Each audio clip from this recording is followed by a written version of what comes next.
अन्नपूर्णा मातेच्या स्वरूपात स्वामी समर्थांनी केली ही लीला. कथा शेवटपर्यंत ऐकणाऱ्यांना मिळेल स्वामींचा आयुष्यभर आशीर्वाद. अन्नपूर्णा ही पार्वतीचा एक अवतार आहे. हिंदू परंपरेनुसार घरातील सर्वांना पोटभर खाऊ घालणाऱ्या गृहलक्ष्मीला अन्नपूर्णा मानतात. अक्कलकोट स्वामींनी सुद्धा अशाच एका प्रसंगी प्रसाद भोजन दिले होते. कोनाळी गावाच्या रानातून जाताना श्री स्वामी समर्थांबरोबर श्रीपाद भट्टांसह सुमारे 100 सेवेकरी होते. त्या सर्वजणांना चालून चालून खूपच भूक लागली होती. थोडे चालून गेल्यावर स्वामी एका शेतामध्ये बसले. तिथे त्यांना शेतकऱ्यांनी फलाहार दिला, पाणी दिले. पण इतरांच्या भोजनाचे काय? स्वामी सर्वांना म्हणाले, त्या आम्रवृक्षाखाली जा. इतरांना वाटले तिथे कोणी जेवण देईल. श्रीपाद भट्टांना मात्र समर्थांवर पूर्ण श्रद्धा होती. काही मंडळींना घेऊन ते तिथे गेले. तेव्हा तिथे एक वृद्ध सुवासिनी प्रसन्न मुखाने उभी होती. श्रीपाद भट्टांनी चौकशी केली तेव्हा महिला म्हणाली, आज आमच्यापैकी बरीच मंडळी येथे भोजनास येणार होती, पण अजून ती आली नाहीत. आता सूर्यास्त होत आला आहे, त्यामुळे तुम्ही हे सर्व अन्न घेऊन जा. तिने शिजवलेला सर्व स्वयंपाक श्रीपाद भट्टांना दिला. ते सर्व जेवण घेऊन श्रीपाद भट व अन्य भक्त हे स्वामींकडे जाण्यास निघाले. त्यांनी त्या सुवासिनीला आग्रह केला, पण ती म्हणाली, तुम्ही पुढे चला, मी मागाहून दर्शनाला येते. श्रीपाद भटांनी सर्व सेवेकऱ्यांना जेवण वाढून घ्यायला सांगितले. सर्वजण तृप्त झाले. अशा प्रकारे स्वामी समर्थांनीच सर्व भक्तांना अन्नपूर्णेकरवी भोजन घातले अशी सर्वांची श्रद्धा आहे.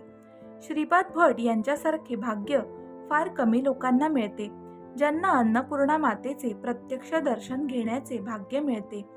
अक्कलकोटमध्ये राहायला येण्याच्या पूर्वी गावाबाहेरील एका माळावर काही दिवस स्वामी समर्थ राहत असे.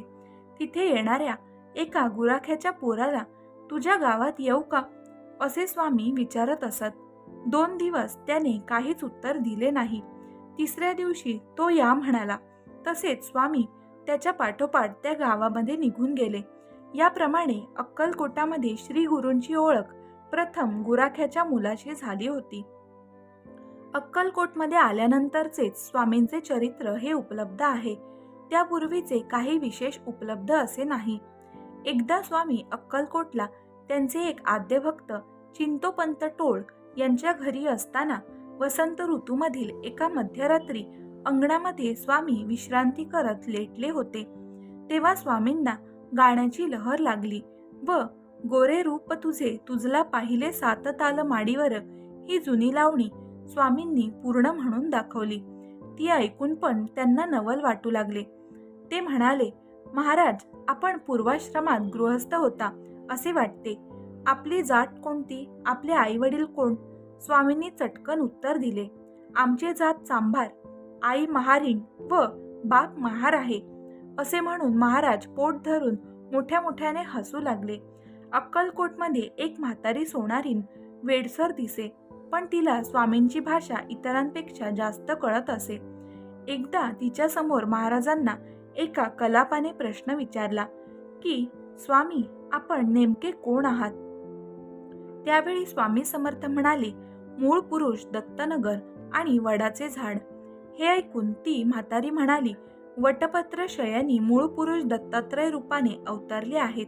नंतर कोणी एक कर्वे यांनी विचारले, हे महाराजांचे सत्यार्थ रूपवचन आहे काय? परंतु आपली ज्ञाती कोण? समर्थ म्हणाले, आम्ही यजुर्वेदी ब्राह्मण. आमचे नाव नृसिंह भान, काश्यप गोत्र, आमची मीन राशी. पुन्हा विचारल्यास टाळके फोडेन. काय रे, तुझी फक्कड मुलगी पुण्यास रात्रंदिवस फिरते, तिची ज्ञाती कोण? हे ऐकून प्रश्न विचारणारा गृहस्थ ढेकळासारखा विरघळला. तर या होत्या श्री स्वामी समर्थ यांच्या अनेक लीलांपैकी काही लीला. हा व्हिडिओ तुम्हाला कसा वाटला हे आम्हाला कमेंट करून नक्की कळवा. हा व्हिडिओ आवडला असेल तर त्याला लाईक व इतर स्वामी भक्तांबरोबर नक्की शेअर करा.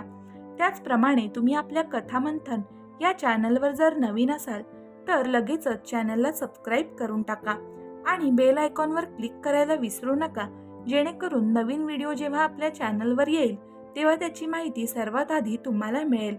आता आपण भेटूया पुढच्या व्हिडिओमध्ये. हा व्हिडिओ शेवटपर्यंत पाहिल्याबद्दल तुमचे मनापासून खूप खूप आभार. धन्यवाद.